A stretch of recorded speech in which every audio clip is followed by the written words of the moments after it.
Hey, you guys. After this episode first came out, we heard from some scientists in the field that we had missed some research about exercise and depression. They were right. We are sorry about this oversight, and we've updated that part of the episode to reflect the most current research on the topic. Okay, on with the show. Hi, I'm Wendy Zuckerman, and you're listening to Science Versus from Gimlet. We are back for a brand new season. And on today's show, we're pitting facts against getting physical. As we look at exercise, is it like a blockbuster drug or a ball-busting drag?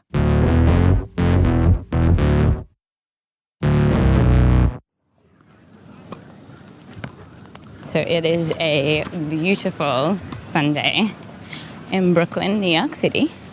And I am heading to the park, my local park, to see why people do exercise.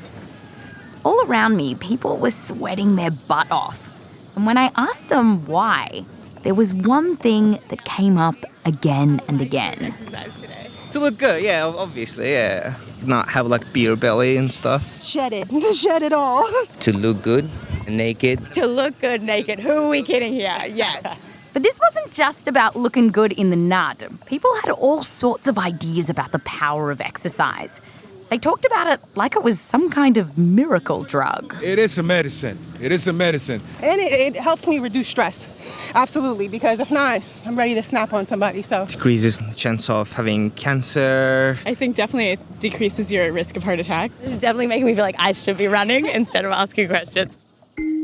On today's episode, we are going to find out which of these things exercise can do and which it can't. Because I'll tell you, some of the things you think exercise works for, it doesn't. When it comes to exercise, a lot of people want To look good, naked. But then there's science. Science versus exercise is coming up just after the break.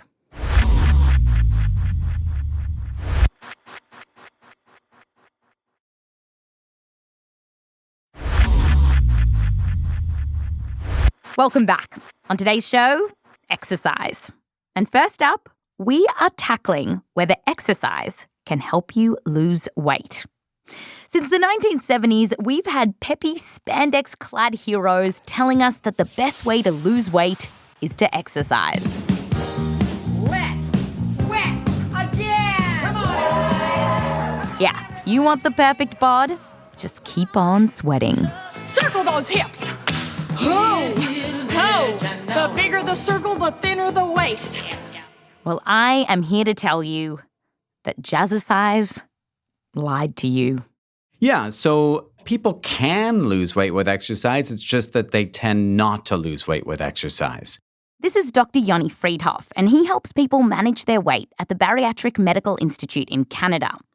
It's Yoni's job to keep up with the latest research related to weight loss. And he says that when it comes to exercise, the evidence is clear. It is not the weight loss pill that we've been promised. Like, he told me about this one study.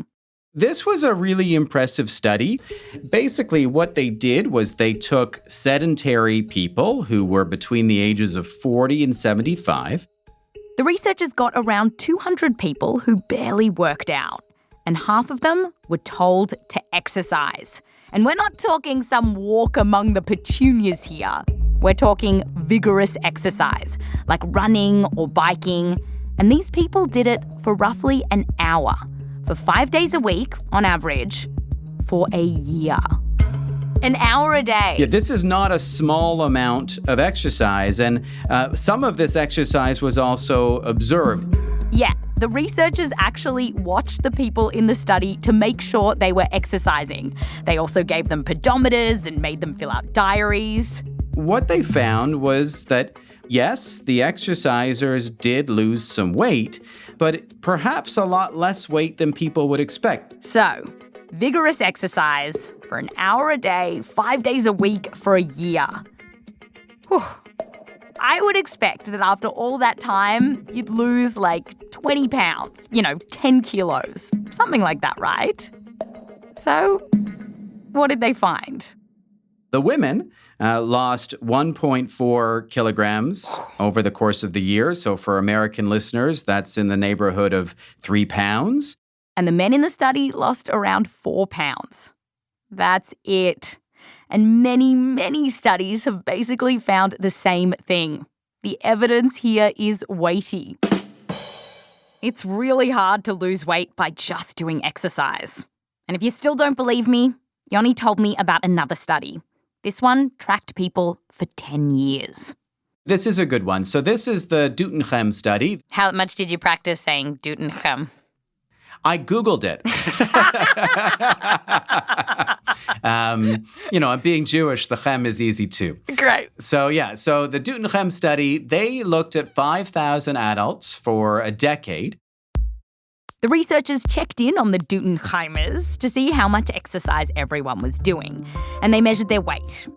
And then, at the end of 10 years, they looked at the people who did exercise and those who barely worked out. And there was a lot of unexciting data. So what was unexciting about their data was that everybody gained weight. There was no statistically significant difference between the people who worked out more and those who didn't. And if you're thinking maybe the numbers on the scale aren't going down because these people are adding muscle, well, Yoni says it's not so simple.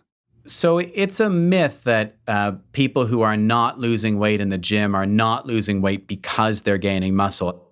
While Yoni says it is possible to gain a lot of weight in muscle if you do a ton of lifting weights and eating protein, for people doing the casual workout, we just don't gain that much weight in muscle. For those who exercise regularly, especially people who lift weights, to build 10, 15 pounds of muscle, that's a lot of consistent work in a gym. That's not something that happens quickly. So, face it, for most of us, exercise is not a good way to lose weight. And why is this? Well, there are a couple of reasons. Number one, even though we use up calories when we circle those hips, we just don't lose that much. How long would it take me to work off a bagel on a treadmill? I would expect that somebody who's eating, 300 to 400 calories worth of a bagel that, has a smear of something on it, it's going to be at least 40 minutes on the treadmill, at a good clip to see those calories disappear. And there's another problem here. Studies have found that when people think they have burnt a ton of calories from working out, some of us reward ourselves by eating a bunch more calories. Like one survey of more than 250 undergrads found that around 40% of them admitted to often or always eating more on their exercise days. You put it all together, and for many of us, it's just so unrealistic that exercise could help us shed a lot of pounds. So why do we have it in our heads that it can? It feels right. There's truthiness to it, right? We're sweating, we're moving, our heart's beating. It feels like it should help. And so I think that we do fool ourselves into thinking that it is having a greater impact than it might actually be having on us. Losing weight is pretty much about what we put in to our mouths. When it comes to weight, I think it would be very difficult for us to outrun a bad diet, especially in the long term. Conclusion. Exercise is not a good way to lose weight. But don't throw out your fancy athleisure wear just yet. Not that you were using it for exercise anyway. The thing is, even if exercise isn't great for dropping pounds, it doesn't mean it can't turn your day around. Like, make you feel good. And that takes us to our next question. Can exercise improve your mood? We talked to Gary Cooney about this. He's a psychiatrist at Forth Valley Royal Hospital in Scotland. Yeah, well, I think kind of like a lot of people, I had this sort of feeling that, well, it must be good for your mental health. I certainly find myself when I go for a wee run or something, I feel like I've got some sort of positive benefits out of it in myself and my own mood. And I feel it definitely makes a difference to me. A lot of runners, like Gary, say they feel good after a jog. And there are studies that back up this idea. They suggest that exercise can improve healthy people's mood soon after they work out. But researchers are taking this idea even further and looking at whether exercise can treat those who have clinical depression. Several years ago, Gary wanted to know if this was true. A lot of the patients he sees in his job have severe depression, and he said that he'd love to have some more treatments in his arsenal. So he joined a team and dove into the research. So we were gathering all the papers that we could find, all the evidence that we could find that asked that particular question. Is exercise beneficial to people with depression? Gary was doing this to create what's called a Cochrane review, and these reviews try to use only really good quality evidence. So we here at Science Versus, we love Cochrane reviews. We do jazzercise to them. 5, 6, 7, 8. The bigger the Cochrane review, the better the evidence.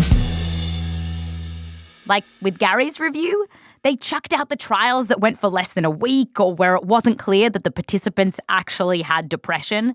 And after Gary had his way with scores of studies, 6 were left standing, involving around 450 people. When it came to relieving depression, there was no statistically significant difference between the people who exercised and those who didn't. There's one line I read once, you're only one run away from a good mood. And I just think that's so simplistic, and it's just not true for a lot of people with severe depression. Since Gary's study came out, there have been a few new clinical trials that have showed that exercise can help people with depression.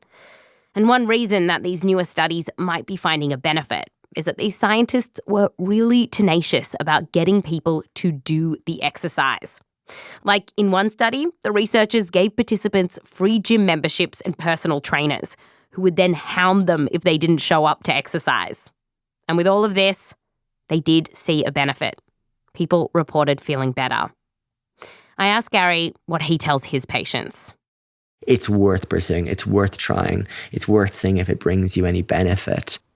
But we are working with a very complex organ, the brain, and it doesn't give up its secrets easily, and we're not able to shout from the rooftops with certainty about this being the panacea that we would hope it would be. But I would still do it. If I was depressed, I would see what I could do with exercise, I think. Give it a go.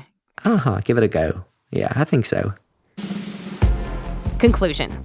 Some evidence suggests that exercise can help people with depression, so it's worth giving it a go. After the break, how exercise can protect you from the biggest killers around.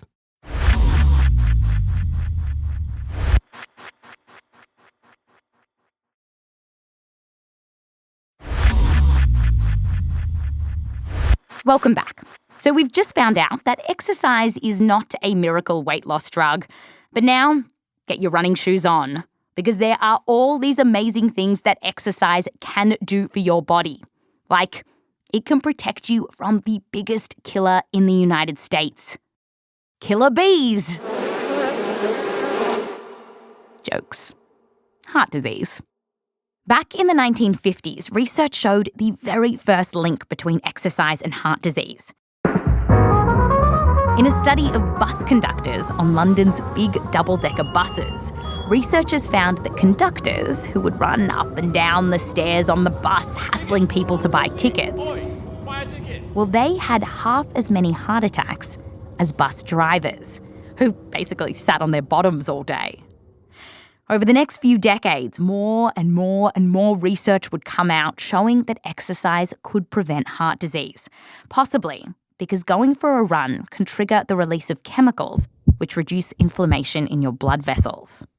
Okay, so exercise, it can protect your heart. But now, researchers are learning that exercise might also protect your brain. To find out more, we spoke with Professor of Neuroscience at NYU, Wendy Suzuki. So how many other Wendys have you met in your... Not very many. There's very few of us around. It's a great name, I know. All right. So several years ago, Wendy, number 2, was studying neuroplasticity, this idea that the brain changes itself. That was her main focus, until she went on a rafting trip where she unhappily found herself to be the weakest person. There were people, well over 60 years old, but they were much stronger than me. I was like, what is the matter with me? It's like, oh my God, this is so bad. And so that's what made me go back to the gym. Wendy wanted to get strong, so she went to the gym, started working out. But then she noticed something she wasn't expecting. It had to do with her brain. She thought that maybe her memory and her focus were better after she worked out. And Wendy couldn't help but wonder, could exercise really be doing this? Ooh, I wonder if that's it. And so that was the seed. And I thought, I totally want to study this. She raced to the research and found evidence suggesting that soon after people do aerobic exercise, like biking or running, their focus and attention does improve a little bit. But what got Wendy really excited was the research she found on what exercise might be doing for her brain in the long term. You see, there is intriguing research suggesting that exercise could play a powerful role in protecting us from dementia. So, for example, Wendy told us about a study published just last year, which had been tracking almost 200 women since the 1960s. They were middle-aged, and they asked whether they were low-fit, mid-fit, or high-fit.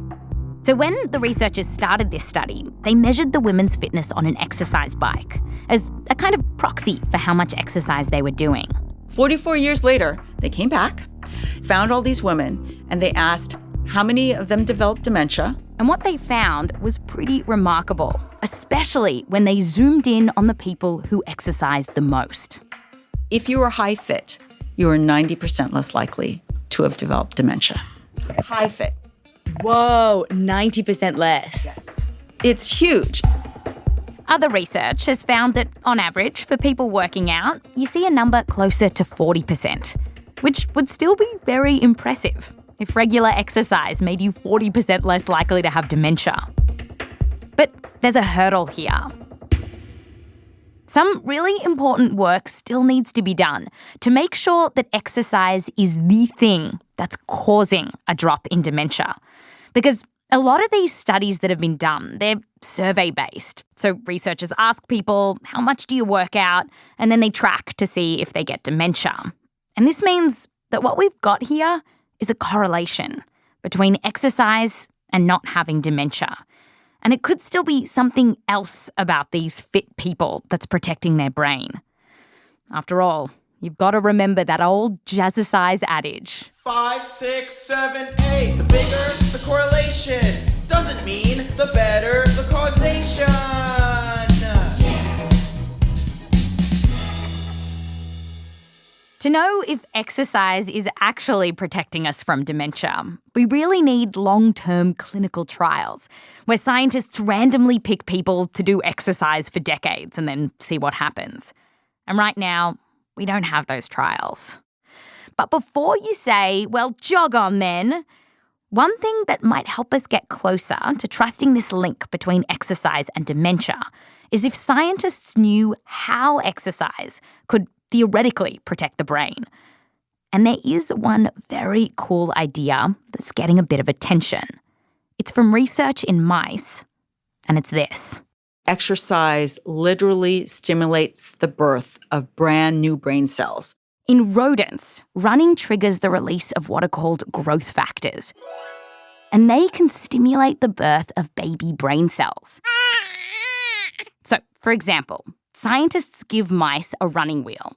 And it turns out that some mice just love running. So they run and run and run and run and run. And then scientists slice open their brain, and in it, they see brand new brain cells.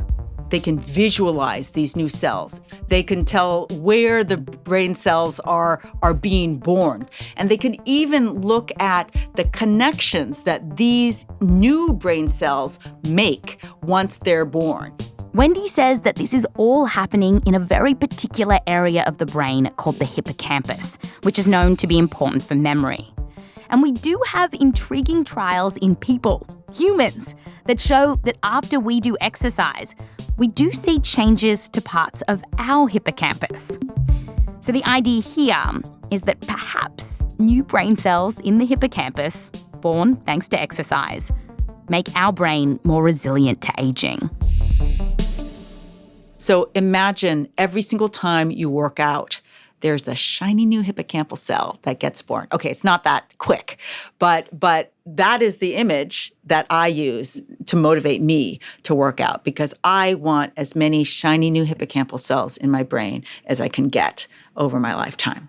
Without slicing open Wendy's brain, we can't actually see if she's getting shiny new hippocampal cells from exercise. And just generally, we need more research to know if exercise really can get all the credit for the lower rates of dementia. So we're absolutely still working out the details on how to understand all those different complex things that happen with exercise on the brain. But this hasn't stopped Wendy from being an exercise true believer. While studying the effect of exercise on the brain, she even got trained to be a gym instructor. And she has this little ditty that she shares with her classes. I exercise to change my brain because I want a stronger brain. Yeah. Nerd. Conclusion. There's some exciting new work suggesting that exercise could protect our brain in the future by cooking up brand new brain cells. And the final thing we want to talk about is exercise's effect on the second biggest killer in the United States. Quicksand. No, cancer. And I know, on this show, we always hear people claim that this or that can protect us against cancer. And we almost always say, yeah, not so much. But this time, it's different. So, is there a link between exercise and lower rates of cancer? Yes. The shorter answer is yes. This is Stacey Kenfield at the University of California in San Francisco. There are many studies that have been published over the last few decades showing that exercise reduces your risk of getting cancer. That is, like, I had no idea. Yeah, I think overall, most people don't know about the relationship between exercise and cancer. Exercise is linked to a lower risk of getting many kinds of cancers, but the strongest evidence is for colon, breast, and endometrial cancer. Studies have found that on average, people who exercise regularly were 20% less likely to get colon cancer and 10% less likely to get some kinds of breast cancer. That's according to a big report from the World Cancer Research Fund. And another reason that we think exercise might help us fight cancer is that scientists are seeing benefits in people who already have cancer. So several years ago, Stacey and her team did one of the first studies looking into this.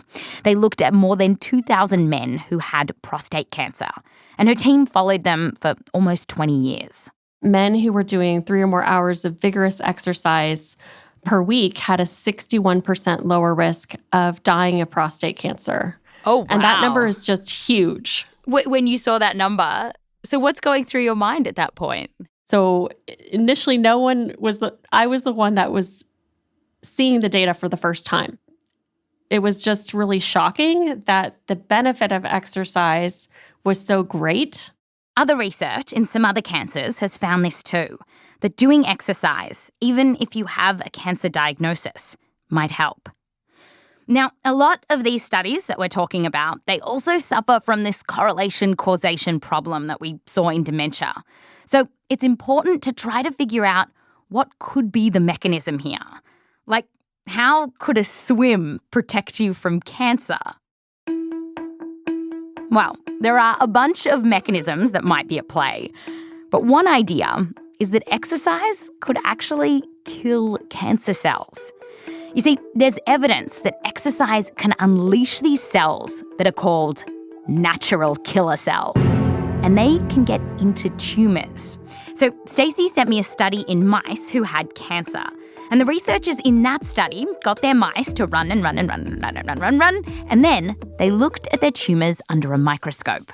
You can see the infiltration of natural killer cells in the tissue. Oh, wow. But in the mice that didn't exercise, there were way less natural killer cells in their tumours. And once those natural killer cells are inside cancer, they don't mess around. After all, they're not called natural flower cells. So once the natural killer cell identifies a cancer cell, it decides to kill it, and it releases chemicals that cause that cell to explode or rupture. It's so cool. I know there's like lots of potential mechanisms, but this one is particularly cool. Yeah, I think it's really great. When you're doing your run and you're running like full speed, are you thinking about like, get those cancer cells? I think about it a lot when I'm exercising. Really? I kind of just picture, your body working for you like an army to help you combat disease, including cancer. Pretty cool. Conclusion. There's some good research suggesting that exercise can help you fight cancer. And it also might make it less likely that you'll get cancer in the first place. So, when it comes to exercise, what is it really good for? 1. Can it help you lose weight? Not really. Not unless you're doing a ton of it. And who are you kidding? 2. Can it cure depression? There is some evidence that exercise can help people with depression, particularly if a trainer is hounding you to actually do it. 3. What else is exercise good for? Well, a lot. There's growing evidence that it can prevent heart disease, cancer, dementia, and the list goes on and on and on. Exercise has benefits to truly almost all other chronic conditions, to arthritis, our cardiovascular fitness. It improves quality of life. It improves sleep. It improves pain. This is Dr. Yoni Freedhoff again, who told us that exercise is not good for weight loss. But despite this, he's pretty much exercise's biggest fan. It really is a magical thing what sustainable exercise will do if you're growing older and you want to remain functionally independent, wiping your own parts for longer. These are things that are remarkably important to our lives. But they get shortchanged when the only thing we tend to talk about in regard to exercise is weight loss. If you were to ask me what is the single healthiest behavior a person could undertake in the name of health, it would be exercise. So maybe forget about exercise for shedding a bunch of weight and start thinking about it as doing so much more. That's science versus exercise. 5, 6, 7, 8. Let's science again. Come on, everybody. This episode has more than 140 citations. And if you want to see them, you can click on the link in our show notes or go to Science Versus, that's sciencevs.show, and follow the links to get to the transcript. Next week, we are taking on America's favourite sport, football. And we're asking, how dangerous is it? That's what I've been dreaming about since I was a little kid, since I was 5 years old. That's what I wanted to do. I want to be in the NFL. So. It makes you smile really broad. Yes, it does. I'm just thinking about if all of that happens, how great my life would be.